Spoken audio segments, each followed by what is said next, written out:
இந்த உலகமே முரண்பாடுகள் நிறைஞ்ச உலகம். உள்ளுக்குள்ள இருந்துகிட்டே ஒருத்தர ஒருத்தர் காட்டிக் கொடுக்கறாங்க, குழி பறிக்கறாங்க. காட்டுக்குள்ள வந்த ரம்பத்த பார்த்த உடனே அந்த காட்டு மரங்களெல்லாம் சந்தோஷப்பட்டுச்சு.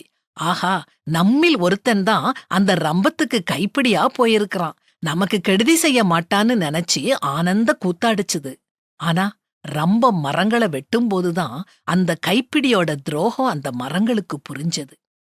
இன்னைக்கு நம்மள தாங்கி ஏந்தி பாதுகாக்கும் நிலம்தான் நாளைக்கு நம்முடைய உயிரில்லா உடலுக்கு கூரையா மாறுது.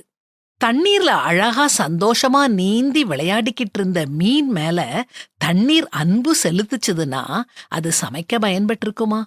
நீர் கொதிநீரா மாறி மீனை துன்புறுத்தி இருக்குமா? இத துரோகம்னு சொல்லாம வேற என்னன்னு சொல்ல? ஓநாய்க்கு பயந்துகிட்டே தன்னுடைய வாழ்நாள் முழுசும் அந்த ஆட்டுக்குட்டி கழிச்சது.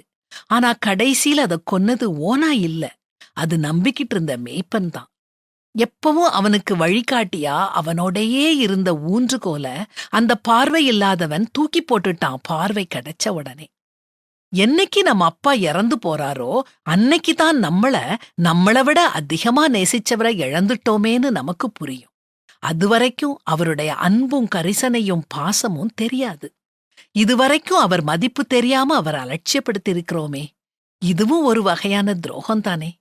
நம்ம குடும்பம் கூட சோலைவனம் மாதிரி பச்சை பசேலன குளுமையா தூரத்துல இருந்து பார்க்க தெரியும்.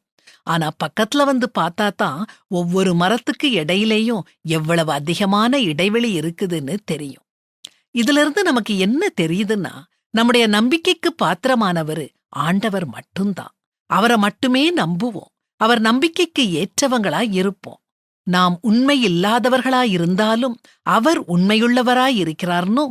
கர்த்தர் இரக்கமும் கிருபையும் நீடிய சாந்தமும் மகா தயையும் சத்தியமும் உள்ள தேவன், 1000 தலைமுறைகளுக்கு இரக்கத்தை காக்கிறவர், அக்கிரமத்தையும் மீறுதலையும் பாவத்தையும் மன்னிக்கிறவர் அப்படின்னு வேதாகமத்துல வாசிக்கிறோம்.